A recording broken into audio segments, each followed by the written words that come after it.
pessoa aqui dentro que começa a sua vida universitária aqui. E já tivemos a Clarinha, né, Clarinha? E já tivemos vários alunos aqui.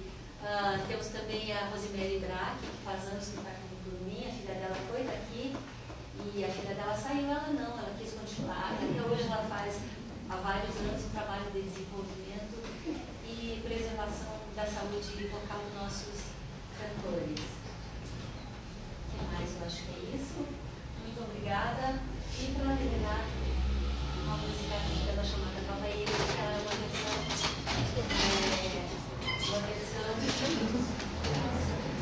do Pai Nosso em linguagem africana.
Curitiba 2, da Unespar, Faculdade de Artes do Paraná.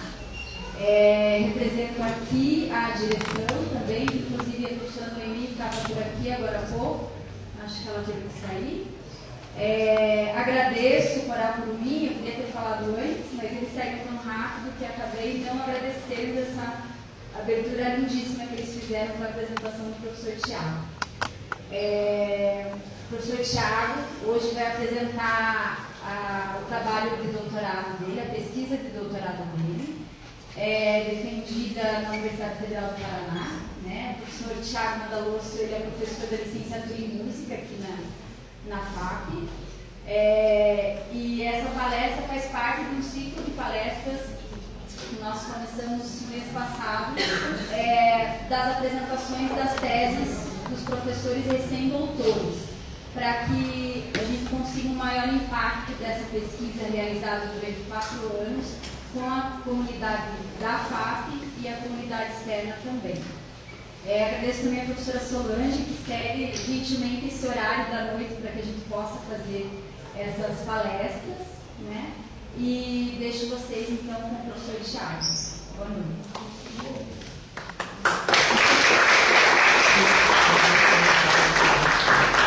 Pessoal, boa noite. Não tem nem como começar, né? Por mim, a gente já se levantava e ia embora. E depois de uma apresentação dessa, eu queria que vocês soubessem que tem ex-alunos meus da escola aqui. Então, realmente, é muito emocionante a gente ter essa possibilidade. E um dos pontos que eu vou tocar ao longo aqui dessa apresentação, como já disse a Cíntia, é também uma devolutiva para a comunidade, porque, afinal de contas, eu estou na FAP há 5 anos e meio, mas fiquei 1 ano e meio afastado para fazer essa pesquisa. Então, de todo modo, a gente certamente organizaria uma possibilidade de que eu pudesse fazer essa devolutiva, porque, afinal de contas, se trata de um investimento público na minha formação. Se trata também de um período em que, além desse afastamento para fazer a pesquisa do doutorado, eu também tive um afastamento ao exterior, e ao final eu vou comentar um pouco sobre isso, porque isso traz impactos para a gente aqui na perspectiva acadêmica aqui na FAP. Então eu pretendo poder falar um pouco sobre todos esses assuntos, mas um fio condutor disso tudo vai ser sobre essa relação entre as pessoas, a educação como um ato humanizador, e o quanto é importante que a gente tenha a possibilidade de estabelecer conexões com as pessoas. Vocês vão ver depois que eu vou falar sobre cada uma das pessoas com quem eu pude trocar alguma informação ao longo desse período, principalmente do afastamento ao exterior, e vocês vão ver que cada uma delas tem uma influência ou vai ter nos próximos meses para mim, para a comunidade toda, e isso para mim é muito significativo. Digo isso sobre as relações porque o professor Carlos e a professora Joyce entraram em contato comigo.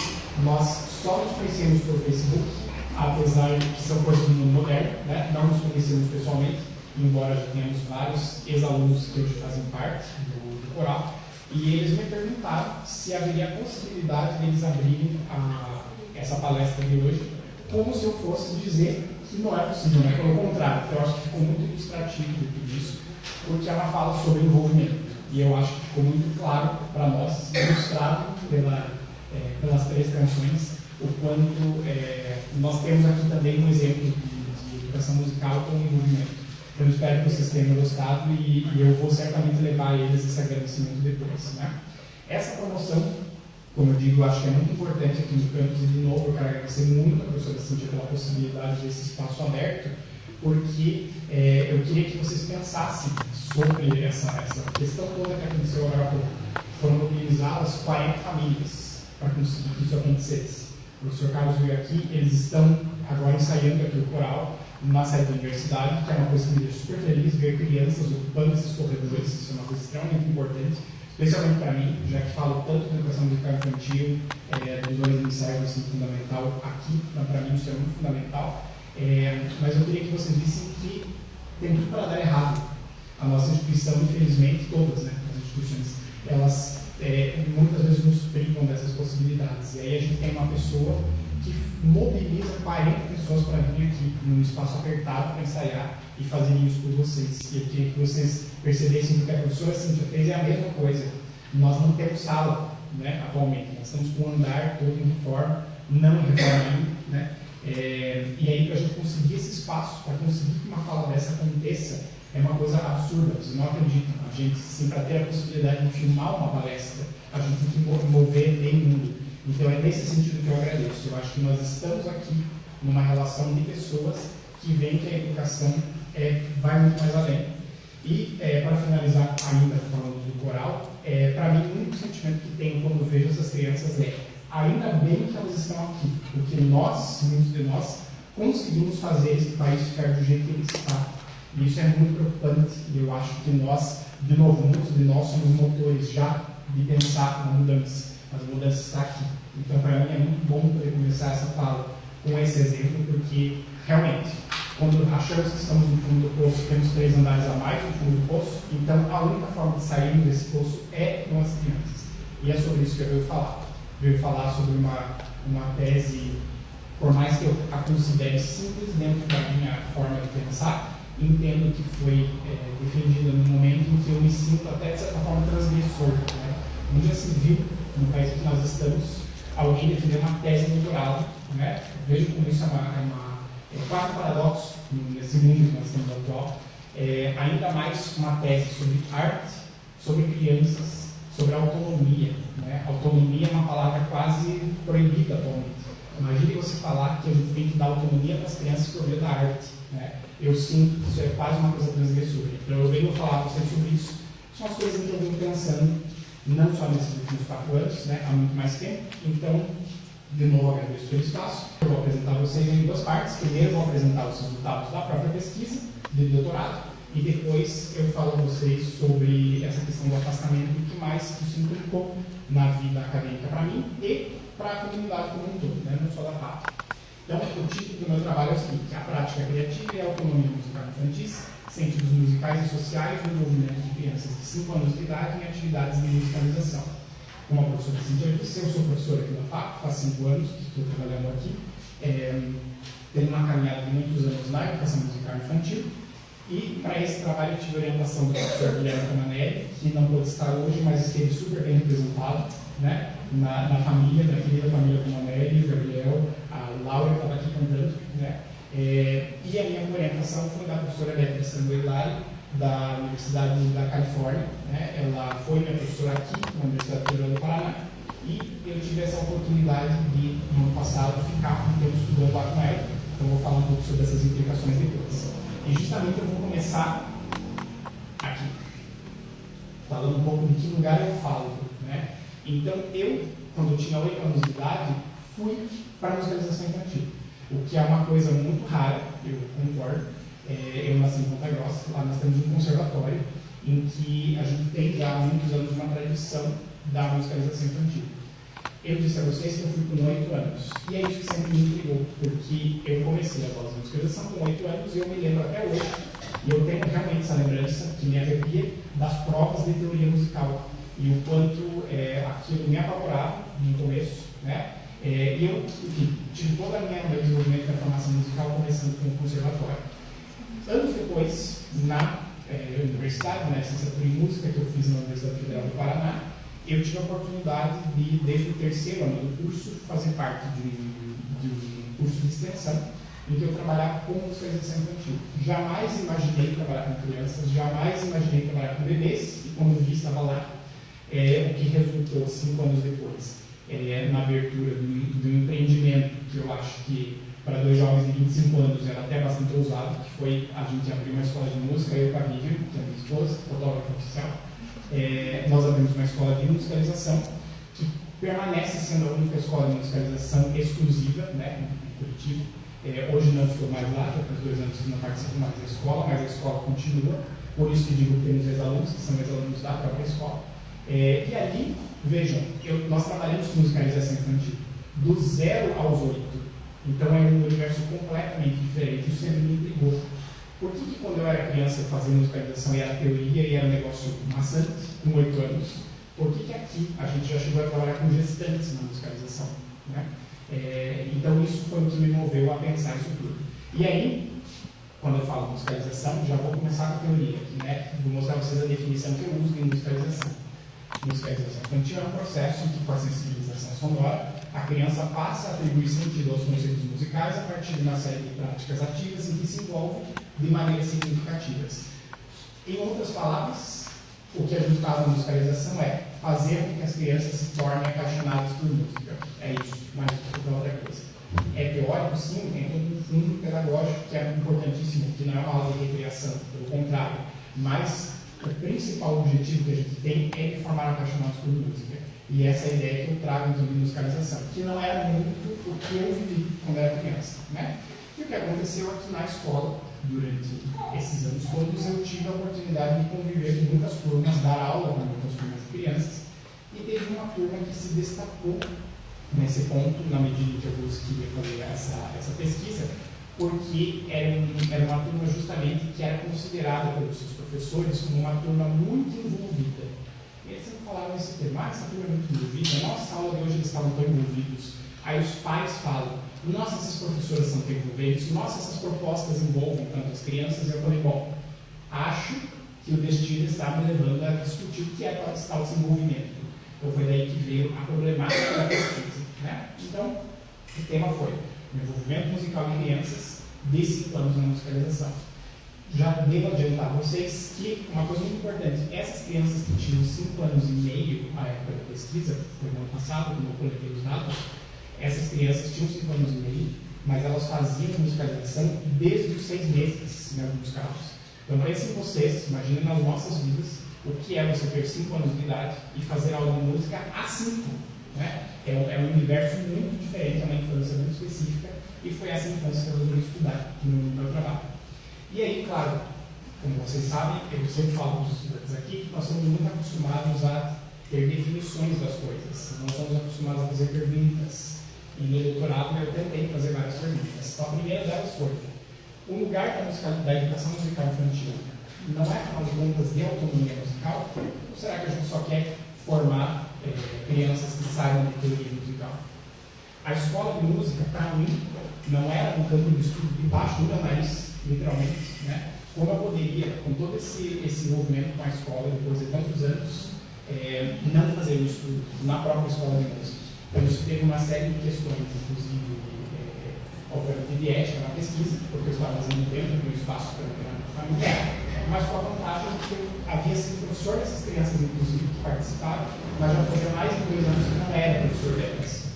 Por outro lado, isso me permitiu estar muito perto das crianças do campo de estudo, foi muito legal, porque os pais me conheciam, foi uma facilidade muito grande de fazer a pesquisa. Em terceiro, e eu sei que isso vai parecer absurdo, mas para a academia, infelizmente, não é. Eu tive que fazer essa pergunta: é possível querer observar as crianças? Em outras palavras, dá para fazer um trabalho de doutorado sério observando crianças?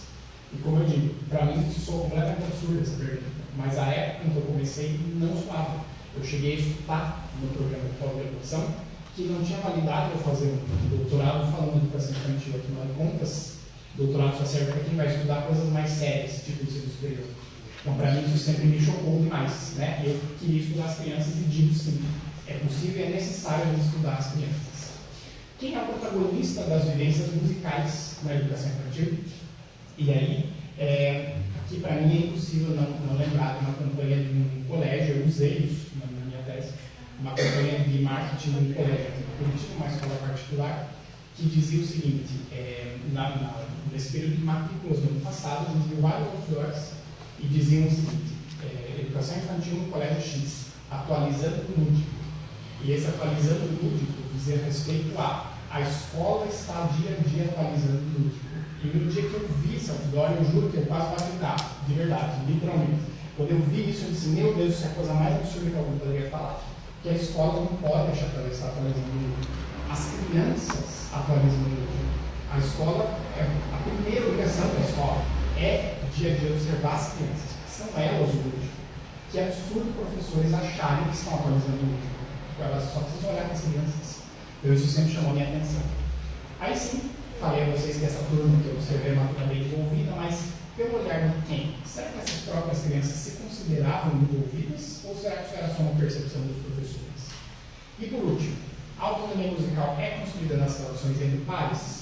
Essa minha pergunta foi porque eu estudei durante o doutorado várias teorias que falam que as aprendizagens de verdade só acontecem nas interações entre os pares. e não as interações dos adultos com as crianças. E eu fiquei curioso de saber se isso se aplicava para a escola de musicalização. Então, esses foram meus questionamentos iniciais.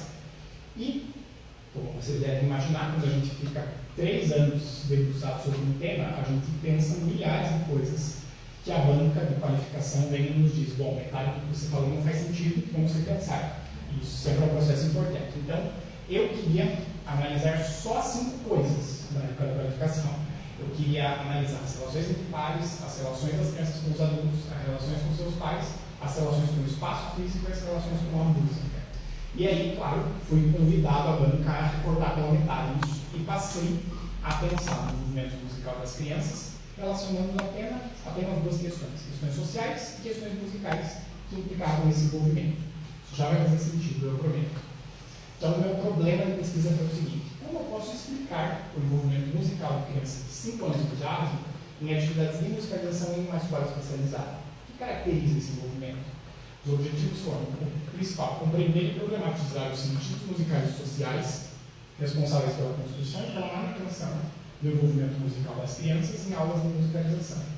E aí, de forma nenhuma quero indicar a vocês que me lembram depois da tese, porque é um trabalho, sei lá para quem, de repente a minha mãe que está presente na plateia, meu pai vão ler a tese, mas eu sei que vocês não precisam se desgastar com isso, então eu já conto a vocês que eu escrevi a tese de 4 capítulos. Primeiro eu falo do método de pesquisa, depois eu apresento os diálogos do campo, ou seja, a voz das crianças. Depois é que eu vou fazer um diálogo com a literatura. Por que eu escolhi fazer isso? Porque eu achei que seria muito hipócrita de minha parte, enquanto pesquisador, que quer falar da autonomia infantil, eu dizer o que eu acho que os teóricos que estão sentados nos bancos escolares dizem sobre as crianças, para depois eu verificar se é isso mesmo que elas falam no campo. Então eu resolvi fazer o contrário. Eu não dei um pingo de teoria no início da tese e fui direto para como que eu organizei a metodologia e resgatei primeiro a voz das crianças. E foi a voz das crianças, o que elas me disseram, a forma como eu organizei esse pensamento, nas minhas observações, que me guiaram nos diálogos com a literatura. Então foi uma coisa que eu procurei fazer também, estruturando o texto de uma ordem meio invertida, nesse sentido, e por fim falo de considerações e implicações finais, que nunca são finais, são iniciais, porque a gente só começa a pensar os assuntos, a gente nunca termina uma pesquisa. Então, eu vou mostrar para vocês que nessa introdução, eu repito aqui o título, só para mostrar para vocês que a última parte do título da minha tese é o tema que eu acabei de mostrar para vocês: o envolvimento de crianças de 5 anos de idade em atividades de musicalização. Mais à frente eu vou mostrar para vocês que a parte do meio desse título se refere ao que eu descobri pelas crianças, e a primeira parte se refere ao que eu vim depois, com a minha adultice chata, tentar entender e criar novos conceitos, para fechar. E aí começa com a estruturação do método. Então não se preocupem que eu não vou falar sobre todas as 1000 coisas, mas eu vou buscar dar um direcionamento geral para falar dessa teoria fundamentada dos dados. Ela é um desenho metodológico, justamente que diz o que está ali. A teoria é fundamentada nos dados e não o contrário.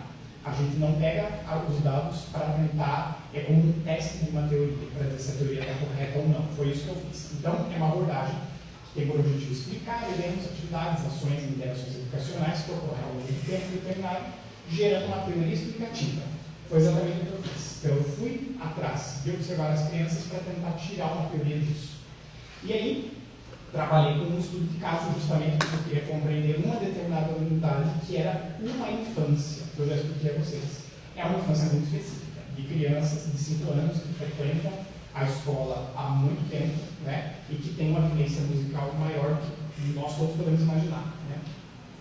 E aí, claro, isso permite generalizações teóricas e analíticas e não estatísticas. Então, eu sei que não estou falando aqui de algo que acontece em todos os lugares da musicalização. Eu quero trazer certas teorias ou análises que possibilitam que a gente repense a questão das crianças. Eu comecei trabalhando com, então, o que seria um olhar etnográfico. Por que eu escolhi a etnografia? Porque a ideia da etnografia é a gente, talvez vocês vão pensar naquelas reportagens da revista National Geographic, Quando a gente pensa em etnografia é nesse sentido, a gente passar um longo tempo com o nosso campo de estudos para tentar perceber os fenômenos que ali acontecem, criar teorias a partir dos fenômenos.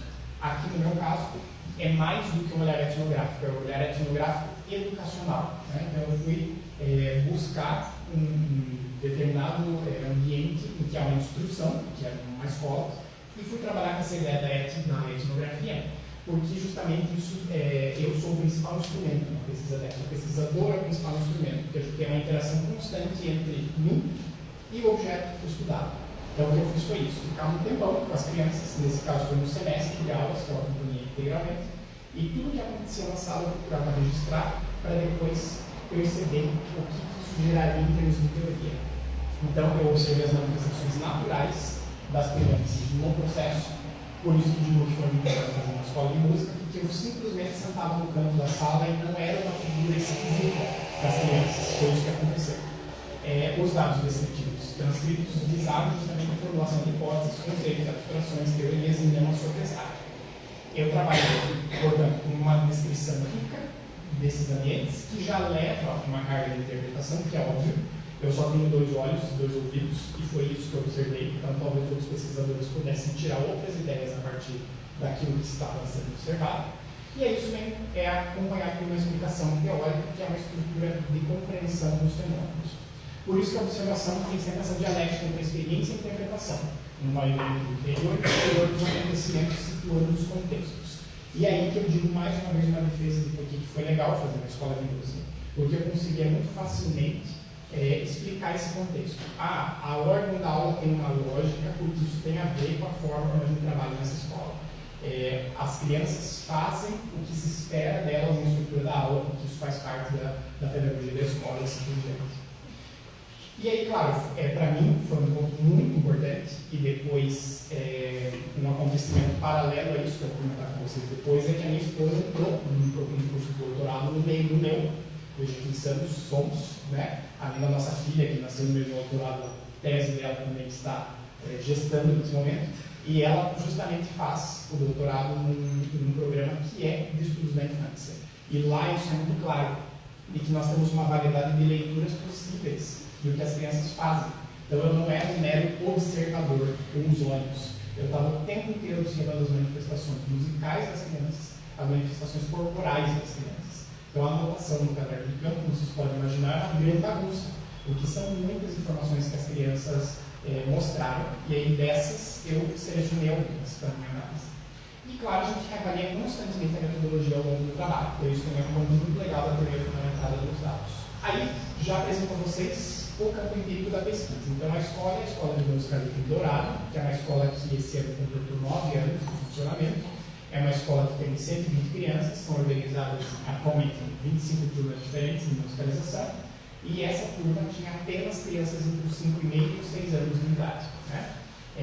Então, essa é a organização estrutural. Hoje são um grupo de 9 professores que atuam, e eu destaco a presença da Raquel, que é uma das professoras, que é ex-aluna aqui na FAP também. Então, essa equipe bem grande que trabalha com a musicalização. E do ponto de vista pedagógico, há 3 documentos, eu digo isso de uma forma muito simples, porque justamente a ideia é que eles sejam bastante abertos, né? Pelo contrário, um documento fechado. Que é primeiro uma proposta pedagógica da escola, que basicamente é processos ativos e criativos com a musicalização, promovendo essa autonomia das crianças.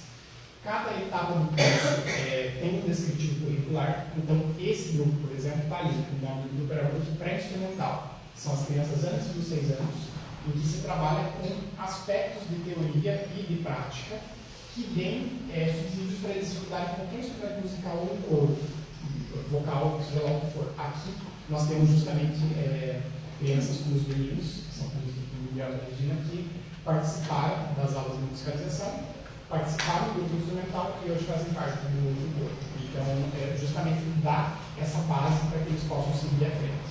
E o projeto musical de cada sala, que é uma proposta muito legal, cada sala é absolutamente aberta, cada turma, né? Os professores têm todas as condições de fazer um projeto que seja mais adequado para cada turma.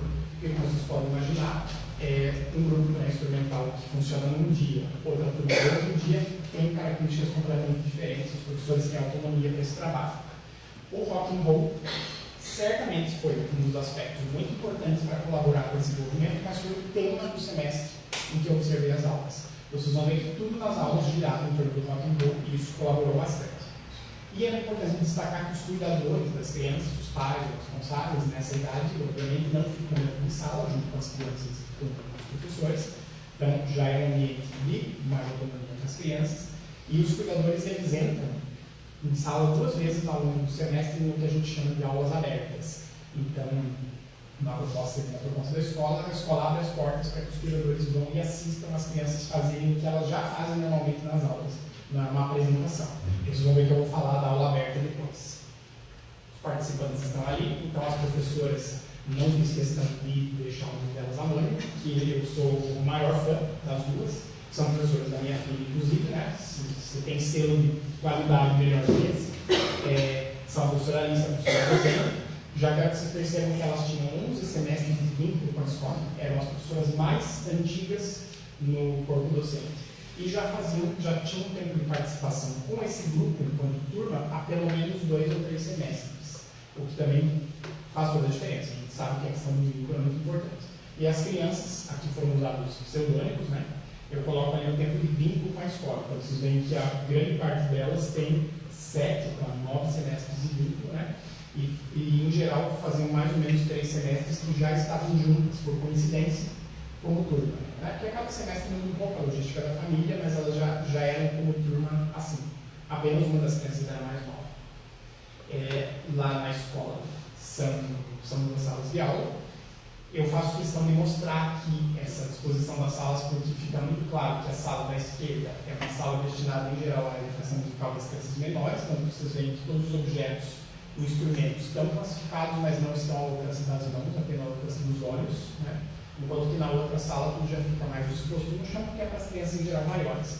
Mas eu quero que vocês percebam como essa questão do envolvimento, ela já tinha um aspecto aqui que poderia ocasionar uma quebra muito grande, pelo contrário, não causava, isso também me chamava muita atenção.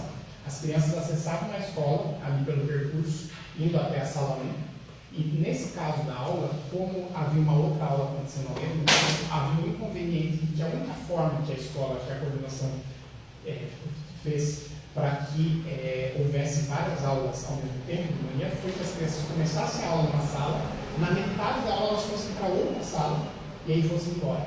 E vejam que mesmo com essa quebra de espaço físico, as crianças não perdiam seu envolvimento. Então isso para mim também foi um dado muito interessante para análise.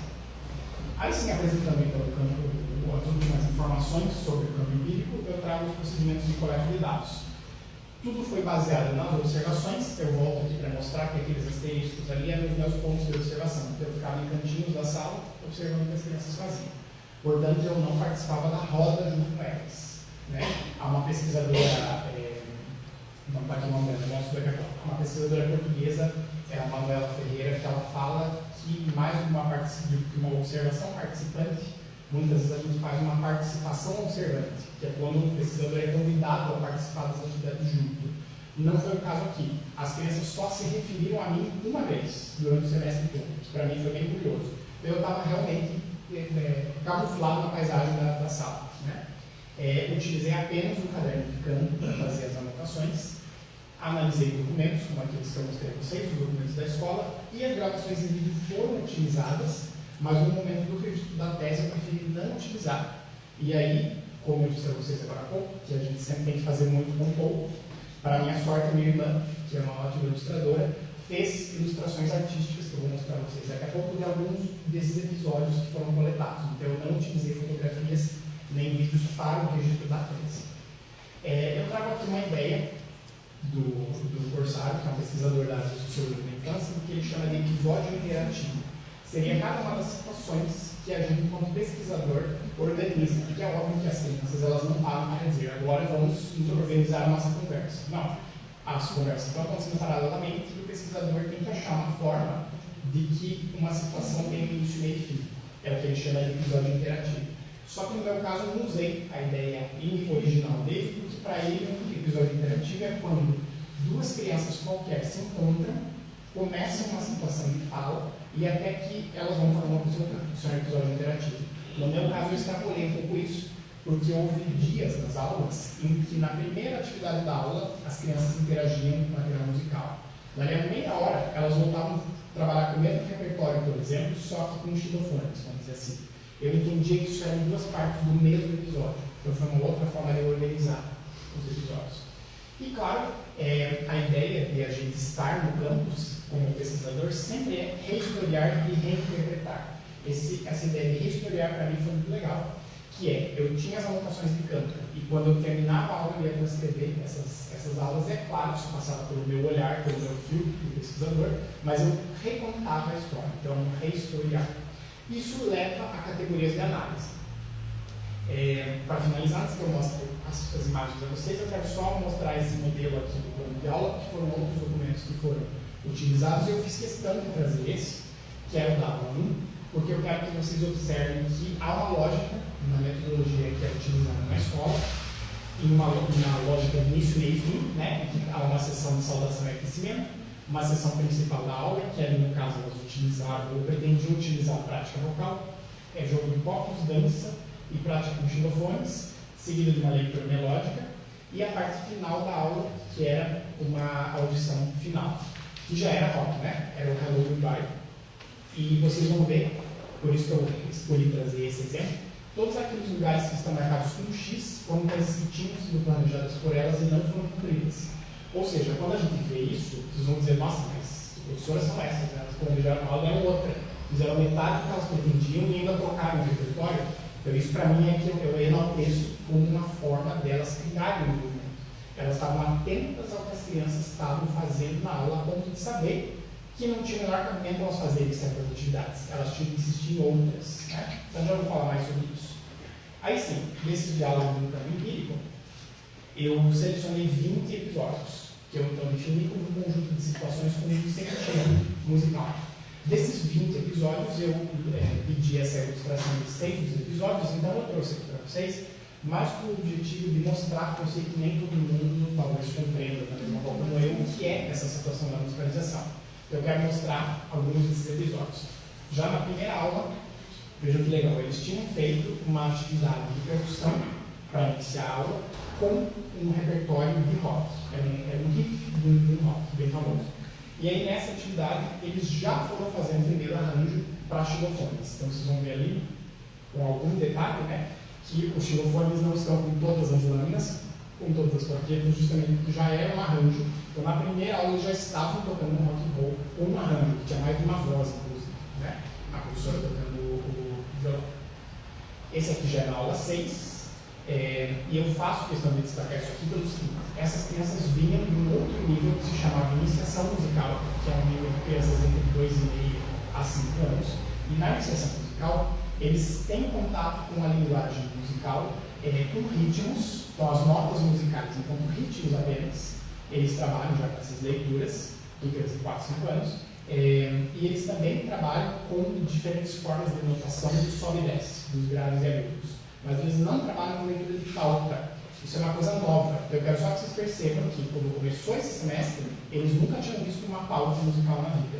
E aqui são os primeiros contatos. Então, na aula 6, eles estavam trabalhando com 3 notas, com Mi, Sol e o Si, e ao invés das professoras usarem só no quadro, elas puseram no chão as três linhas e fizeram um ditado. Então, já era um ditado. A professora estava tocando de piano, Mi, Sol, Si, e elas estavam brincando de ir para o lado, né, para entender esse conceito do som e dessa da pauta. Na aula 10, esse episódio, que é a aula aberta, vocês veem ali que os pais estão literalmente apinhados no canto da sala, assistindo já o que as crianças estavam produzindo. Então, só para ressaltar que os pais são convidados a integrar esse processo, porque, afinal de contas, é um processo que envolve a família toda o tempo todo. Então, a gente teve casos aqui, por exemplo, que me chamaram muita atenção, de crianças que tinham algum instrumento em casa, então uma das meninas, por exemplo, tinha um xilofone em casa, e o pai dela escuta muitos rocks, e eles selecionaram um rock, um riff determinado, que ela tirou do ouvido em casa, e ela levou para a aula de música. E esse riff foi incorporado num arranjo ao longo do semestre. Por isso, para mim, é muito importante, porque é algo musical muito legal que a criança fez, que foi aproveitado para as aulas. Aqui é um episódio em que, ligando aquele ponto que eu falei agora há pouco da partitura, né? Falei, vocês começaram a ler as partituras. Aqui é outro ponto daquela mesma trama, né? Foi o primeiro semestre que as crianças tiveram contato com a flauta doce. Então, eles tocavam flauta doce nesse semestre. E aqui, nesse dia, um pai de uma das crianças que tocava flauta transversal foi até a aula levar para as crianças a flauta transversal para experimentação, porque eles estavam muito empolgados com a flauta doce. Então, não a presença da família. Aqui mais um episódio que mostra já na aula 18, eles fazendo uma composição musical com a flauta doce. Eu destaquei esse quadro na gravação original, em que a professora está regendo, né, um sinal aqui da mão, para vocês verem que o tocar a flauta doce não é simplesmente como se fosse simples, conseguir segurar o sopro, porque vocês imaginam que são crianças de 5 anos, quando pegam a flauta, obviamente, que sai aquele sopro forte. Então, ele todo o trabalho de controle do sopro, da respiração, para aprender as digitações das notas, para enfim chegarem a uma questão de regência, né? E aí, como eu digo, né, vou fechar o ciclo também naquela conversa que eu iniciei agora há pouco, do Lemmer que eu disse, eles só sabiam ler ritmos, eles aprenderam a ler partitura, eles aprenderam a tocar flauta doce, que eles nunca tinham tocado na vida. E uma das últimas aulas, eles tinham feito uma composição com flauta doce que já tinha um trabalho com dinâmica, então eles já sabiam fazer sons fortes e fracos na flauta, com a regência da professora, e eu coloco aqui que foi a partitura deles, que eles mesmos escreveram. Então é isso que eu quero que vocês observem. Para mim, isso é uma musicalização. As crianças saíram de um semestre em que elas não tinham esse conhecimento, escrevendo essa partitura, que é algo que eles não sabiam, tocando com intensidade. Então é um trabalho realmente muito completo, né? E aí, essa lista, para vocês ficarem loucos, que eu trago essa hora da noite uma lista desse tamanho para vocês lerem, mas eu quero só mostrar qual foi a minha etapa seguinte da pesquisa. Separei aqui os 20 episódios e fui selecionar o que eles tinham em comum. Então a minha pergunta foi a seguinte: em cada situação, o que caracteriza o envolvimento musical das crianças? E eu cheguei a 12 coisas que eu percebi nessas minhas análises. Então, percebi que havia uma variedade de abordagens do trabalho musical, porque só numa aula já dava para ver que eles tocavam com percussão, depois aprendiam a cantar, depois faziam um arranjo de xilofone, colocavam a percussão, depois escutavam, então havia um movimento em vários níveis. A valorização da criatividade das crianças, porque as crianças ajudaram a compor os arranjos. Então eu sei que às vezes não fica muito claro só por ali, mas quando eu trago aquelas imagens, eu também queria que vocês soubessem que as professoras levaram propostas, mas os arranjos não foram elas que levaram prontos, as crianças ajudaram a construir. E elas diziam: olha, eu acho que nessa parte é melhor a gente mudar e fazer assim, isso é incorporado. Então elas valorizavam a criatividade. Elas entendiam as ordens da atividade da aula, então isso era muito legal. A gente percebeu, para mim foi muito claro ver que as crianças já sabiam o que se esperava delas em cada momento, então isso para mim também é um envolvimento. As professoras procuram novos desafios a cada instante, por isso que eu digo, deturpando completamente o planejamento inicial, mas porque percebiam que valia a pena soltar mais a corda. Pelo trabalho em grupo, porque eu entendo que quando você coloca 6 crianças de 5 anos e meio para tocar xilofone, uma bateria improvisada, percussão, cantar ao mesmo tempo, um envolvimento muito maior. O encantamento pelo som, porque eles realmente ficaram muito encantados quando as professoras levaram guitarra, levaram bateria, levaram um contrabaixo elétrico, levaram flauta doce, levaram a flauta transversal, então eles eram muito encantados pelo som, que eu entendo isso também é se envolver. O respeito à expressão individual, que várias vezes, como vocês podem imaginar, as crianças também tinham dificuldades em fazer os arranjos, e em todo momento as professoras tinham bastante cuidado em conseguir envolvê-las, trabalhando calmamente com cada um até que as coisas se construíssem. Pelo próprio interesse em participar, porque afinal de contas, engajar-se em alguma coisa também é um meio de envolvimento, né? Pela orientação dos momentos de dificuldade, que eu comentei agora há pouco, pela própria exploração sonora dos instrumentos, porque eles estiveram claros, né? As professoras não foram lá levar a guitarra, quem tocou a guitarra foram as crianças, então elas puderam experimentar.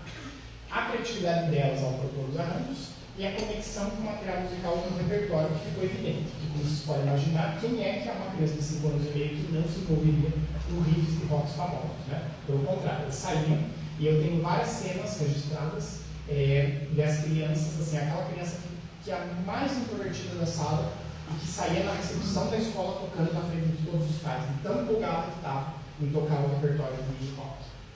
Opa! E aí, a gente, quando é pesquisador, e está fazendo doutorado, está aprendendo e comete milhares de erros conceituais que depois a gente fica com vergonha. Eu vou mostrar para vocês qual foi a minha vergonha, né? Eu peguei aqueles 12 temas e dividi em 2 partes. Alguns são ações das crianças, algumas ações das adultas. Então, se vocês olharem lá de novo, por exemplo, a variedade de abordagem de trabalho musical, a valorização da criatividade, a proposta de novos desafios, tudo era as professoras promovendo o envolvimento. Mas, entender a ordem das atividades da aula, trabalhar em grupo, encantar-se pelo som, eram formas como as crianças se envolviam. E aí, um belo dia, pensei, bom, então quer dizer que eu, como pesquisador, estou falando da autonomia das crianças, estou dividindo que o envolvimento é ou dos professores ou das crianças. Será que eu não tinha que olhar isso de outra forma? né? Não estou tendo um olhar muito vertical de separar hierarquicamente. Será que eu não tive que juntar tudo isso? Então eu mudei. E aí pensei que havia um destaque no movimento nas relações que aconteciam entre as crianças, as adultas e a música, no sentido não de separação, mas de integração. Passei de um olhar então longitudinal para um transversal. E aí passei a pensar nas relações entre esses agentes e a música. Então, ao invés de considerar coisas que os adultos fazem, coisas que as crianças fazem, passei a pensar entre as relações entre as crianças e a música, relações entre as adultas e a música. Então, a música mediando essas ações. E aí cheguei a esse quadro bem divertido, em que eu mostro ali para vocês os temas todos, como que eu tinha dividido antes na questão longitudinal e como que eu redividi pensando numa dimensão transversal. E aí eu inventei dois conceitos, que é o que a gente faz de tipo de pesquisa. Né? Então, quando eu digo a história da geração de teoria, é isso. Eu observei as crianças e, com o meu olhar adulto, tentando, na medida do possível, não correr o risco de falar algo que não era representativo do campo, dividir o que eu vi em dois sentidos. Passei a pensar que o envolvimento podia ser definido em dois sentidos, no sentido musical e no sentido social. Então, com essa análise de dados, de novo, vejo que isso aqui não tem nenhuma teoria, foi só o que eu vi das crianças.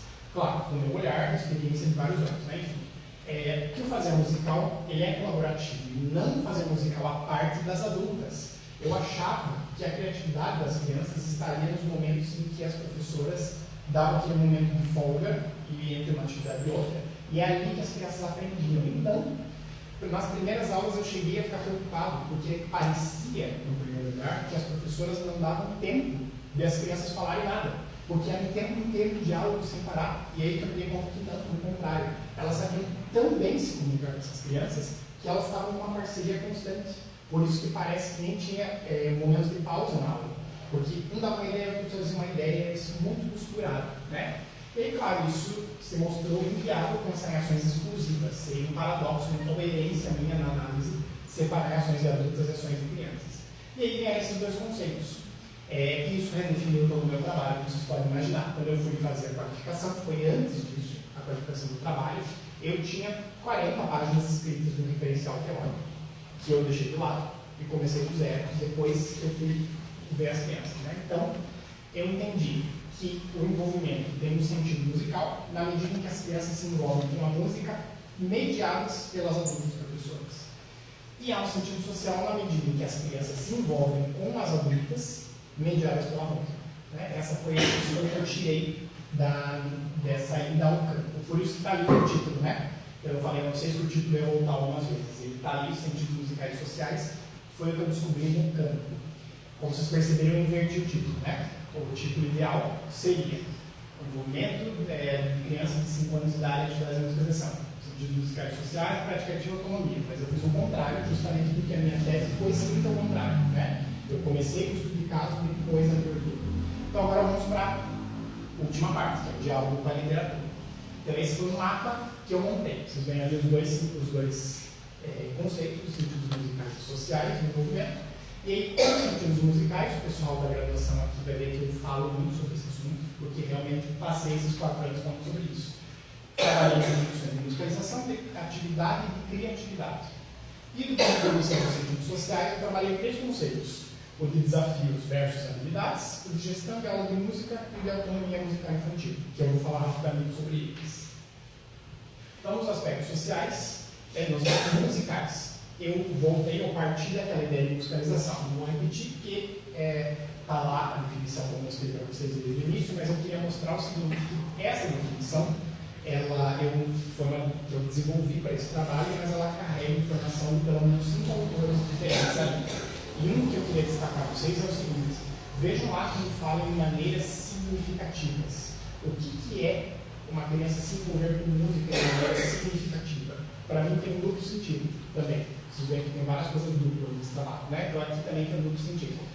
Você se envolver de maneira significativa significa que as crianças, ao longo do tempo, vão tomando contato com as estruturas da música, com os conceitos de uma forma lúdica, a ponto de elas conseguirem usar essas informações para falar sobre o que elas estão fazendo. Então as crianças passam a dizer: olha, essa parte da música não está muito legal, vamos melhorar esse arranjo, aqui está muito agudo, vamos fazer mais grave. Então elas mostram que esses conceitos se tornam significativos.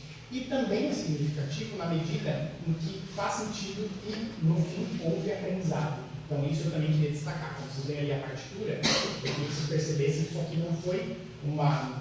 para eles, talvez tenha aparecido só um momento de brincadeira, durante o semestre inteiro. Mas eles construíram um repertório, eles tinham coisas para apresentar e eles sabiam ler música. Então, houve aprendizado, por isso que foi significativo. E aí, claro, para quem é da educação musical, nós temos várias metodologias que a gente estuda, que são as chamadas metodologias ativas da educação musical, ou pedagogias ativas da educação musical, que é uma construção histórica. Então, eu trago aqui o Ruitak, que é um educador musical, que ele diz o seguinte: envolve-me e eu compreendo. Eu preciso, para haver compreensão, você tem que ser envolvido. Isso me chamou a atenção, porque é bem a palavra que eu utilizo, né? Então, qual é a ideia? A ideia é que até o século XIX, nós tínhamos um universo musical que era muito tradicional, então era muito passivo, o foco era na música e não no sujeito que faz a música, etc. Aí o que aconteceu, vocês vão ver que eu falo que isso foi no século XIX, na virada para o XX isso mudou. Mas lembrem, o meu conservatório em que eu fiz aula de música, e faz poucos anos atrás, não vou dizer para vocês, né, isso foi faz pouquíssimo tempo atrás, eu tinha 8 anos, e quando eu fiz aula de musicalização, era isso, era um comunista tradicional. Então isso era do século XIX, mas não, isso aconteceu quase no século XXI. Né? E aí sim, de um ponto de vista dos estudos da educação musical, a gente passou de um momento de passividade para atividade. O momento do intelectualismo ao movimento do foco no objeto música para o sujeito musical. Isso são as metodologias ativas da educação musical. É a gente aprender música fazendo música. É a educação musical que é destinada a todos, porque todos são ativos e todos podem aprender pelo lúdico. Então, esse musical, desde cedo, para todos, partindo da prática, da teoria, buscando expressividade artística múltipla, aliado ao projeto político de formação musical. Isso é pedagogia ativa em educação musical. Também trabalhei, claro, isso muito por influência do meu orientador, o professor Pedro Manelli, que trabalha muito com a ideia do Delalande, de que a gente sempre parte do jogo, né? Então, o Delalande ele fala essa ideia da pedagogia do despertar. Eu citei isso como prólogo da tese, né? Que as crianças só vão trazer, vejam as crianças do corpo, elas só vão trazer um resultado dessa qualidade para a gente se elas tiverem tido, ao longo da sua primeira infância, um sólido apetite musical. Se elas tiverem sido estimuladas a criação de um sólido apetite musical. Era isso que eu buscava, pensar o que é esse sólido apetite musical. Isso o Delalande fala, né?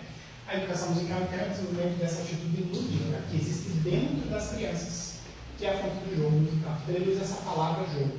Inclusive ele fala uma coisa que eu acho muito bonita, que é a seguinte: quando nós nos tornamos adultos, nós perdemos tudo da nossa infância, infelizmente, no nosso mundo. Mas a música, ela é uma quebra disso, porque a música é a única coisa que nos faz jogar igual a gente jogava quando a gente tinha 3 anos de idade. Então a música é a falha no sistema, é a falha na matriz. A música nos faz jogar e jogar-se na música, que é justamente essa ideia que está ali embaixo, né? Jogar com a música é também jogar-se. Então, trabalha-se com liberdade, com atividade, com criatividade. Mas aí, esses pedagogos, apesar disso, e aí eu também vou voltar a pensar na musicalização, quando eu era criança, tudo que a gente tocava eram arranjos prontos, e quem trazia? Os professores. Então, a gente não tinha espaço para criatividade. Então, que criatividade é essa? Na verdade, falta espaço para a gente jogar-se com a música. Então, a ideia do que a gente chama de pedagogias criativas da educação musical é ir além das ativas. É um espaço de descoberta musical, um exercício compartilhado das crianças protagonistas com os professores orientadores. Isso é que são pedagogias criativas da educação musical, é o que a gente busca aí para as crianças, né?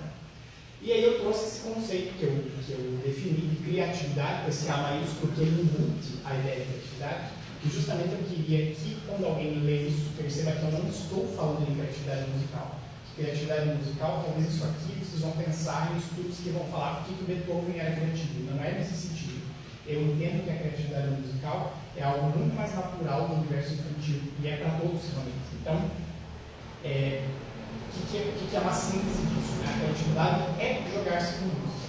Ela parte de um contato de livre investigação e exploração sonora, que é o que as crianças, que as professoras propunham para elas, deixavam elas interagindo livremente com a música. Depois, passa por um processo de produção, de construção musical na execução, na escutativa e na criação, foram elas que fizeram os arranjos, né, repetindo, e chega a análise pelo próprio registro gráfico do desenvolvimento do senso crítico. Vejam que para crianças de 5 anos parece bastante ambicioso, né? Mas foi exatamente o que aconteceu. Essas crianças não só tiveram contato com livros de programação sonora, construíram os arranjos, criaram músicas em conjunto, mas elas também desenvolveram um ouvido crítico.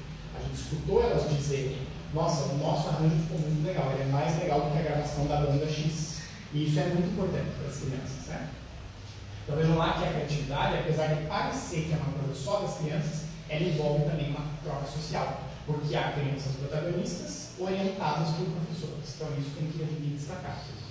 E aí vamos para os aspectos sociais. E aí veio a grande confusão na minha cabeça, porque eu disse a vocês que eu tinha todo um referencial teórico pensado na sociologia da infância, que foi a grande área que eu descobri nesses últimos anos, e me estimulou a pesquisar bastante.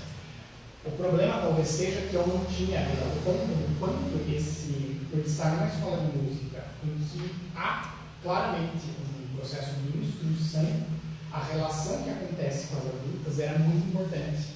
E eu, no primeiro momento, queria tinha de lado por isso das suas crianças. Então, isso para mim foi uma grande mudança, né? De todo modo, eu trouxe algum referencial da sociologia da infância na medida em que autores como Sarnento, o próprio Corsaro, falam que nós temos muitas infâncias. Infâncias têm que ser pensadas no plural. Isso me levou, inclusive, a pensar que uma das coisas que faz com que as professoras tivessem um envolvimento tão grande com as é porque eu tinha que pensar nas infâncias delas também. Elas também eram professoras que tinham tido uma infância específica, cuidando agora dessa infância X que está lá com essas crianças. Então, são muitas infâncias envolvidas, né? E entende-se aqui na sociologia que a criança é um ser biopsicossocial. Ela é um componente da cultura e da sociedade. Então, é uma valorização da infância, que eu vou chegar daqui a pouquinho no conceito de autonomia, justamente por causa disso. Então, o Sarnento traz essa ideia das culturas da infância, em que um dos pontos-chave é a ludicidade.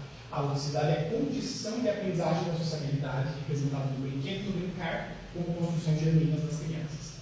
E, claro, o Corsaro entende que as atividades e formas culturais da infância têm tanto um processo criativo quanto reprodutivo, porque as crianças, no seu brincar, basicamente o que elas fazem é reproduzir modos de ação dos adultos. Só que elas não fazem propriado, elas têm um processo interpretativo disso. Por isso que ele chama de processo criativo e reprodutivo. Ele fala justamente dessa ideia que é uma reprodução, mas é uma reprodução criativa. Né? Passando disso, aí vamos para a psicologia, porque eu não tinha como não falar da psicologia. No próprio programa de pós-graduação em música da Universidade Federal do Paraná, a gente tem uma linha muito grande de trabalho com psicologia, e eu acabei caindo nisso também aqui no trabalho, que é esse ponto de pensar a balança entre os desafios e habilidades, entre os desafios que os professores propõem e as habilidades que as crianças têm a desenvolver ou, né, já desenvolvidas, que tem a ver com a questão da motivação. A gente sabe que para qualquer tipo de aprendizado acontecer, é necessário que haja motivação, né? E aí a motivação está ligada a isso. Vocês sabem que tem autores como Csikszentmihalyi ou a própria professora Rosane Cardoso de Araújo, que trabalha essa ideia de envolvimento e do estado de fluir. Então eu trouxe também chamado estado de fluxo, mas hoje em dia é mais traduzido como estado de fluir, que os músicos aqui da plateia não vão deixar de pensar que é o que acontece quando a gente toca um instrumento musical. E você começa a tocar, e quando você vê, passou 2 horas, não foi no banheiro, não comeu, não fez nada, perdeu todos os compromissos, porque parece que passou só 10 minutos. Então isso é o estado de fluir, a gente deixa as ideias ir embora. E aqui eu percebo um pouco isso nessas aulas. Para vocês imaginarem que crianças de 5 anos não ficam concentradas por 1h40 gratuitamente. Né? Elas ficavam aqui concentradas porque elas estavam, de alguma forma, no estado de fluxo. E trago, claro, né, apesar de já ter trabalhado muito com o Vygotsky, voltou de novo para a pesquisa do Vygotsky, quando ele fala desse conceito da zona de desenvolvimento iminente. Por que eu trouxe iminente e não zona de desenvolvimento proximal? Talvez alguns de vocês já tenham ouvido falar desse conceito de zona de desenvolvimento proximal. Porque há uma tradução mais nova, está lá no cantinho, da Zoya Prestes de 2010, e ela, como fala russo, ela retraduziu as obras do Vygotsky e mostrou que o conceito de zona de desenvolvimento proximal traz uma meia-verdade. Ele quer dizer uma coisa que não é bem o que o Vygotsky quis dizer. Então ela trabalha com essa ideia de zona de desenvolvimento iminente, primeiro porque, em uma escola, há um local de instrução para uma transmissão intencional de conhecimento. por parte dos adultos. Os adultos transmitem esse conhecimento às crianças, essa é a ideia. Então, qual é a ideia do desenvolvimento iminente? É que as crianças elas têm um nível de desenvolvimento real. São aquelas funções que já estão amadurecidas, aquelas habilidades que elas já têm. O que acontece? Se elas ficarem só nesse nível, elas já estão resolvidas. Como é que elas vão à frente? Com a ajuda de alguém, com a ajuda do adulto ou dos seus pais, que é bem o que acontece na aula de música. Então, se elas tiverem essa presença próxima, elas podem chegar a outro nível de desenvolvimento, que é o nível de desenvolvimento iminente. Por que iminente? Porque ele está na iminência de acontecer. Então, as coisas são construídas de uma forma tão entrosada na aula que se a criança estiver envolvida no momento e o professor conseguir trabalhar de uma forma adequada, ela vai se desenvolver para o próximo nível. Só que ela é iminência, isso pode não acontecer, pode acontecer mil fatores, pode chover, pode cair alguma coisa da sala e isso é suficiente para que esse nível não aconteça. Então, daí a ideia do desenvolvimento iminente. Então, existe um campo de possibilidades no plural de acontecer. O aprendizado pode acontecer ou pode não acontecer, né? E aí eu caio, finalizando, nesse texto que é muito importante da Joan Russell, uma pesquisadora canadense, que ela fala sobre a ideia de andamento nas aulas de música, que é a forma como o professor consegue calibrar o ritmo da aula, que é assim, imagine as crianças aqui no estado do Rio, que estão nesse momento fazendo ensaio lá em cima, na sala mais quente que tem nessa faculdade. Então a gente sabe que há 1000 fatores para que elas se cansem e elas se desmotivem. Então cabe aos professores regentes tirar cartas da manga para fazer com que as crianças fiquem sempre envolvidas e não se percam o ritmo da aula. Seria essa a ideia, né? Evitando águas paradas na aula. E aí, por fim, voltei à área da educação musical mesmo. Então aqui eu trago a vocês uma revisão teórica que é mais recente de trabalhos que são ou de pós-graduação aqui no Brasil, ou de periódicos a nível internacional que eu pesquisei nesses últimos anos e que, claro, só tive condição de fazer isso por conta desse período de estágio no exterior, né? Então, eu cheguei a 4 definições de envolvimento, de acordo com as teorias que eu li. Uma é de simples engajamento ou disposição em participar. Então, vários autores mostravam que as crianças se engajam muito facilmente em aulas de música, porque, enfim, é divertido, e elas querem participar. Uma segunda definição é a própria natureza da atividade musical infantil, que vejam que fazer música enquanto a gente é criança é uma coisa natural de fazer para a criança. Então, já é uma coisa envolvente, né? No terceiro, aí sim vamos começar a pensar pelo adulto. Várias pesquisas falam que o adulto é interlocutor daquilo que acontece com as crianças. Então, o envolvimento, para mim, também está ligado a isso. É o adulto que é aquele que vai envolver as crianças, como dizia o Delalande. E, por último, teorias que trabalham com esse conceito, que foi o que eu acabei escolhendo, que é mais abrangente ainda, que é o de criar espaço para a autonomia musical das crianças. Então, esse conceito eu desdobrei de novo em outras 4 pesquisas aqui mais recentes, primeiro mostrando como a musicalização é um processo educativo e ao mesmo tempo de prática social, né? É uma pesquisa da Santos de 2015. Depois, a técnica híbrida fala que o professor tem que reconhecer o modo musical das crianças se expressarem. Então, as crianças elas já têm um modo musical de se expressar. É a gente que tem que dar condições para que isso aconteça. A própria Beatriz Hilário fala que há uma complexa matriz social e pedagógica que você deve observar e escutar quando a gente vê as crianças fazendo música. Então, a forma como a música está na vida das crianças é uma complexa matriz. E cabe a quem olhar, observar, escutar ao professor, né? Por último, a Amanda Miller ela vai dizer que o jogo é um modo natural de manifestação musical infantil. As crianças elas já jogam com a música. Ou seja, são 4 pesquisas que mostram como é necessário o adulto construir um olhar e uma escuta de respeito à expressão e à produção da música pela criança, que basicamente é o conceito que eu trouxe então de autonomia. Então vejam, eu não quero, quando eu falo esse conceito, que vocês achem que eu estou dizendo aqui que a criança só é criativa se o adulto dá espaço. Não é isso, pelo contrário. É reconhecer que as crianças são criativas, ponto. Elas já são incríveis no que elas fazem musicalmente.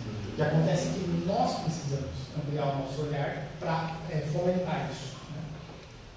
Então, eu falei o que eu fiz sobre a autonomia musical, pensando que a gente tem uma construção social que começa com possibilidade, abertura para a possibilidade de exploração, manifestação, liberdade e ludicidade, que leva ao conceito de respeito, convivência e colaboração, e que, por fim, estabelece um campo de possibilidades de desenvolvimento a partir de desafios que sejam gratificantes. Então as crianças só vão aprender se isso acontecer. Por isso que é social, mas ao mesmo tempo é musical, porque essa construção só acontece no contato das crianças com a música. E aí, eu tinha então, depois de tudo isso, né, até aqui eu já termino a parte teórica.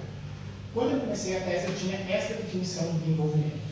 É um jogo definido pelo prazer e pela qualidade da interação criativa das crianças a partir da música, a partir das relações entre seus pares e com os alunos, em um ambiente desafiador e de respeito à sua autonomia. Essa era a definição inicial que eu tinha. Depois de ter observado as crianças, voltado ao campo, eu cheguei a essa nova definição. O envolvimento é uma atitude do adulto ao compreender, dialogar, respeitar a autonomia e a função musical da criança, valorizando e impulsionando sua maneira de relação com o sonoro musical a partir da troca, da construção de sentidos, reconhecendo sua autonomia na produção de bens, valores e significados, em maneiras próprias e originais de contribuir com as práticas, com o jogo musical, o que, em última análise, leva à aprendizagem musical. Coisa de gente que passa 4 anos estudando, né? Porque vejo que se no começo eu tomava no senso comum a definição, essa aula é muito envolvente, essas crianças são muito envolvidas. Então aqui uma breve definição do que eu passei a entender que era esse envolvimento das crianças. E está aí, para terminar, o título, para mostrar para vocês que a prática criativa e a autonomia são os conceitos que vieram da teoria e que estão ali no título da tese. Então, quais são as considerações e implicações? Eu adoro as ilustrações do Escher, né? E claro que isso aí ia acabar entrando em algum momento aqui. Vocês conhecem essas imagens, que é o que a gente chama cinta de módulos, né? É justamente aquela figura geométrica que vocês veem que não há um dentro e um fora, né? Como a gente vê na figura ali do Escher. O que é dentro também é fora, é tudo uma coisa só. Então comecei a pensar, quando eu falava de criatividade, de autonomia, de sentidos sociais e musicais do movimento, na prática, será que isso não era tudo parte do mesmo processo? Ou era um paradoxo, né? Então, se a gente, quando começa uma pesquisa, a gente analisa o nosso conceito, o nosso contexto, para analisar, a gente faz uma segmentação analítica, que foi o que eu fiz, né? Eu mostrei para vocês lá, que eu vi as crianças e pensei, bom, tem ações do lado musical, tem ações no sentido social. Eu segmentei. Só que isso tudo é parte de um processo só. Então, no fim de uma pesquisa, a gente sempre faz uma união teórica, que é isso que eu vou propor agora. Então, a minha ideia é que criatividade e autonomia musical são dois conceitos que entrelaçam aspectos musicais e aspectos sociais. É tudo parte do mesmo processo. São dois lados da mesma moeda, né? Então, a criatividade e a autonomia musical são conceitos entrelaçados, que, por sua vez, entrelaçam modos de explicados segundo sentidos musicais e sociais, nessa construção musical conjunta de crianças e professores, que leva a dois resultados. Muito claramente, a aprendizagem musical e o envolvimento musical, que eu já passei a chamar de paixão, que para mim é isso. Ficou muito claro nesse semestre, em que eu observei que as crianças se tornaram cada vez mais apaixonadas pelo que elas estão fazendo. E aí, passei a pensar então em envolvimentos, no plural também na musicalização, na medida em que essas relações entre música, alunos e crianças são permeadas pela criatividade e a autonomia musical. Quais são as implicações disso tudo então? A compreensão do envolvimento musical das crianças é fruto de um olhar transversal, em que a música ganha papel de destaque enquanto crianças e professores jogam-se nela ou por ela. E a musicalização, por fim, vai muito além de uma metodologia de ensino, no sentido da instrução e da técnica, pois ela parte, em primeiro lugar, da constituição de um olhar do professor em relação às crianças, tendo-as como criativas agentes de construção de seu mundo musical, a ponto de nos surpreender com a qualidade e a complexidade das suas produções. Então, isso é estudar o movimento delas. E aí, como fim, é claro que eu ia trazer minha filha, né? Se tinha alguma dúvida que a minha filha estaria presente na tese. Eu queria dizer a vocês que terminar uma tese como essa, para mim, foi muito legal.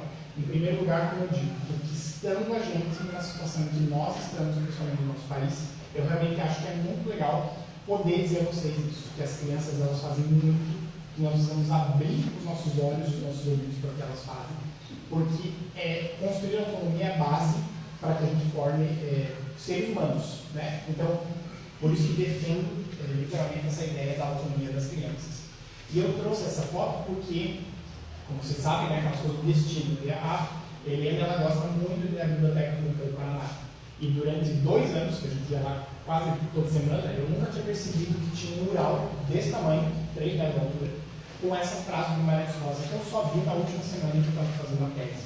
E é uma citação dele, do Dante Torres, em que ele diz: porque a cabeça da gente é uma só, e as coisas que há que estão para ver são de mais muitas, muito maiores diferentes. E a gente tem que necessitar de aumentar a cabeça para o total. E eu achei isso muito bonito, porque eu queria dizer a vocês que o fato de eu ter tido a oportunidade, durante esses meses, ficar na sala de aula com as crianças, certamente de alguma forma me fez me aproximar um pouco mais do total. E eu acho que só as crianças aí poderiam fazer isso, né? Então aqui eu encerro essa parte da apresentação da tese, que foi isso. Ela foi definida em agosto. Eu até depois tenho uma foto para mostrar para vocês, falo dos professores que participaram da banca, e foi o fim desse processo. Então agora, quais são as implicações que isso tem para frente, né? Atualmente eu já tenho trabalhado com essa metodologia da etnografia, que já faz parte de um projeto de pesquisa que continua aqui na faculdade. Então isso para mim foi um dos primeiros ganhos que a gente tem nesse sentido. Mas aí eu resolvi trazer uma sessão final, que prometo que seria em breve nesse sentido, que eu vou falar dos afastamentos e todos os impactos da pesquisa e na vida acadêmica, fazendo então esse retorno à comunidade, que para mim esse investimento é muito importante, né? Como eu digo, eu fui orientado pela professora Beatriz Lai, na Universidade do Sul da Califórnia, de Los Angeles. E aí vou contar muito rapidamente, inclusive trazendo fotografias, porque é realmente um retrato desses anos, para você saber o que eu fiz nesse tempo que estive fora, né? Então, de maio a junho de 2018, eu acompanhei uma disciplina desse curso de doutorado lá deles, que se chamava Teaching and Learning Children, nesse programa então, de verão da Universidade da Califórnia. E além de poder acompanhar a disciplina, muitas discussões interessantes, a professora Beatriz Lai me ajudou na orientação, que ela é coordenadora do doutorado. Nós pudemos visitar cursos de educação musical infantil na cidade de Los Angeles e na região, e também ao setor de música da UCLA com a professora Miriam e Jane Raffet.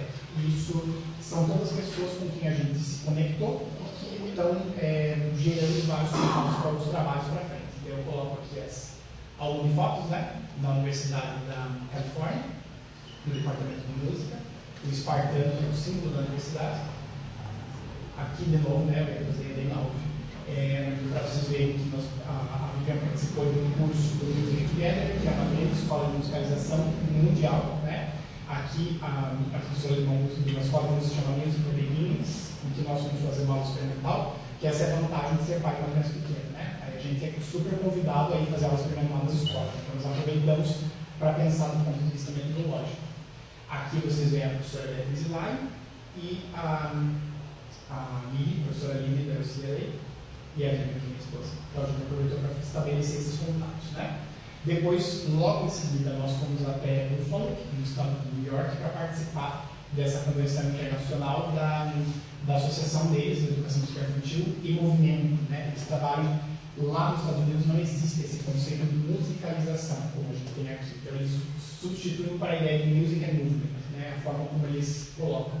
E nós apresentamos lá, então eu apresentei um workshop em que eu falava de audição musical ativa com o repertório brasileiro, né? E fizemos uma visita ao setor de música dessa universidade com a professora Carrie Venzoli, que é justamente a pessoa com a qual nós estamos estabelecendo agora já, eu já falei aqui com a professora Gisele Nuck, que é do Escritório de Relações Internacionais, nós estamos estabelecendo um convênio com essa universidade na pessoa da professora Carrie, para que a gente tenha a mobilidade dela e de nós, possivelmente, para atuar nos congressos ou mesmo dos estudantes, né? Então é algo que ainda vai render para a gente. Então vocês têm umas fotos da nossa participação no congresso, né? Nos cursos. E aí a professora Kerry que aparece ali. Depois eu fiz questão de trazer toda essa parte para vocês, porque para mim o principal aspecto que trouxe, e eu fico bem feliz de poder dizer isso publicamente, é que eu fui convidado para integrar o corpo editorial dessa revista, que é a International Journal of Early Childhood, que é a principal revista do mundo hoje na área de educação musical infantil, que nasceu neste ano, o primeiro número dela nasceu agora em julho, e foi justamente por estar nos Estados Unidos, ter relação com as pessoas nesses congressos, que eu fui convidado a fazer parte disso. E foi muito legal que aqui na FAP eu já fiz uma divulgação bem grande e nós já tivemos inclusive artigos que foram de pessoas daqui submetidos para a revista. Isso é muito importante, porque a professora Beatriz Lai, uma das coisas que ela insiste no Brasil faz muitas coisas interessantes, que o mundo inteiro gostaria de ler, mas ninguém publica em inglês e as pessoas não ficam sabendo. Então, isso foi já coloco aqui para vocês, bem marqueteiramente, o endereço ali, para que vocês acessem esse site do GitMac. Já como eu digo na primeira edição, a primeira edição foi lançada em julho e está disponível inteira para baixar os artigos gratuitamente. Depois eu penso que é fácil, certamente vamos fazer tudo para a biblioteca por essa base de dados, né? Para ter esse acesso, depois eu vou colocar de novo, tá? E aí, claro, para aqueles que conhecem a professora Beatriz Hilária, ela é uma daquelas pessoas que nos joga muito na fogueira. Então, ela nos jogou na fogueira e ela não nos deixou sair dos Estados Unidos sem preparar um artigo. E aí eu e a Vivian escrevemos um artigo no ano passado que foi publicado na revista, que era a versão anterior dessa revista, antes dela se tornar o GitMac, que foi esse artigo ali, em que nós falávamos sobre um projeto em que eu participei como voluntário lá na Escola de Música. O Nando, que é aluno do quarto ano aqui, também é um dos voluntários que participou desse projeto, que é com crianças de uma casa-lar, que participam das atividades de musicalização na Livre Dourado, e nós contamos sobre isso, na experiência. Né? Inclusive, se vocês quiserem, eu vou deixar o meu e-mail lá depois, eu posso mandar para quem tiver interesse esse artigo. Então, essa foi a revista que saiu no ano passado e esse é o artigo. Né? Fomos levados a escrever esse artigo. E aí, nesse ano, eu trago a vocês já super antemão, porque é uma notícia bem fresca até essa semana. Nós tivemos um segundo artigo agora, recentemente, então,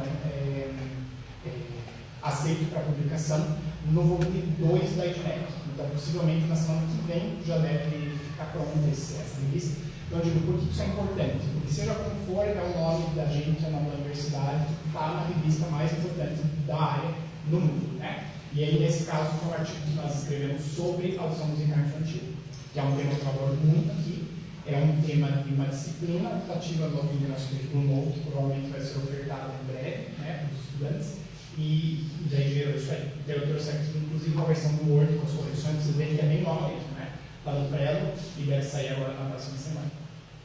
Mas aí, voltando, isso tudo para falar do jornal e para fazer o convite que vocês ajudem a espalhar essa notícia dessa revista, porque é muito importante que a gente tenha o Brasil lá, e eu recebi essa missão, justamente. Eu sou a pessoa na América do Sul que deve coletar e fazer com que as pessoas queiram escrever. Então, fica o convite, né? Como uma última parte da nossa viagem, a gente entrou em contato com a professora Laura Custodeiro, que é da Universidade de New York, e que é essa professora ali, e aí ela está em todos, vocês podem ver, né? E nesse caso foi muito legal esse contato, porque tanto a Vivian, que tem grupo de estudos em educação musical infantil aqui na PUC, que é aberto ao público, inclusive eu já fiz a propaganda, mas certamente falarei isso a vocês também, os alunos se tiverem interesse, é um grupo de pesquisa que acontece na PUC, que é liderado por ela, e eles certamente vão fazer trazer esse estudo da professora Nova para o contexto do curitibano, mas além disso ela acabou também de fazer um convite para a revisão de um importante livro que vai acontecer daqui a uns meses. Então, são esses contatos que eu digo que são importantes. Estar lá e poder jantar com a pessoa é muito importante, porque é daí que vem esses convites e o nome da universidade acaba indo para aparecer muito mais, né? E, por fim, no final do afastamento da capacitação, nós também fizemos uma viagem a Portugal, que foi agora nesse ano, antes da gente fez. Em primeiro lugar, nós tivemos a oportunidade de fazer oficinas de prática musical para crianças de 3 anos e crianças de 6 anos em 2 escolas na cidade de Braga. Vamos dar aqui uma foto das crianças, para ter esse momento de visita técnica das escolas e tudo mais. E depois, tanto eu como a Vivian participamos dessas 4 jornadas em estudos da criança da Universidade do Minho, em Braga, e aí lá eu apresentei esse trabalho, que é justamente um recorte do trabalho da tese. Então, ou seja, de novo, né, é o nome da universidade que a gente leva para mais um congresso fora do nosso livro. E por último, né, a apresentação do doutorado, então eu tive na banca a professora Rosane Carlos de Araújo, a professora Marinela Magaranelli, que é da área de educação, aqui na Federal do Paraná, o professor Guilherme Romanelli, que foi meu orientador, que é pai desses 2 monitores aqui. E além deles participaram o professor Ricardo Freire, que é da Universidade de Brasília, e a própria professora Beatriz Hilária, em videoconferência, né? Então, de novo, deixo a vocês aqui o endereço da revista. Reafirmo que eu só quis fazer essa apresentação, porque isso é parte do nosso compromisso, né? A partir do momento que fui liberado pela universidade para me afastar durante esse ano e meio e poder fazer a pesquisa. E nesse ponto eu quero fazer um agradecimento. Vou fazer para a professora Solange, que é minha colega do colegial, que está aqui presente, porque foi um ano e meio que eu deixei as atividades aqui para poder me dedicar só à pesquisa. E depois ainda teve justamente esses 2 afastamentos ao exterior, que embora não tenham tido uma vírgula de financiamento público, né, por nossa conta, nesse período todo de afastamento aqui fora, mas também é um procedimento muito importante, que tem que ser oficializado em várias instâncias dentro da universidade. Então, é uma diapositiva pública também que eu gostaria de fazer, para mostrar que esse investimento que foi feito, nessa minha possibilidade de ir para lá, já resultou em vários frutos. Eu espero que nos próximos meses continue dessa forma. Né? Então, aí sim, com isso, eu quero agradecer muito a presença de vocês. Fico muito feliz de conhecer várias pessoas de várias épocas, de vários lugares diferentes aqui na plateia, que me deixa muito feliz. Espero que vocês tenham gostado, com certeza, da apresentação que teve no começo, que eu acho que foi muito ilustrativa de tudo isso que eu falei. E, de novo, agradeço à professora Cíntia pela abertura do espaço. E, claro, não sei qual é o procedimento, mas se vocês tiverem algum comentário ou alguma dúvida para fazer, eu fico à disposição. De novo, obrigado pela atenção. Até altas horas da noite.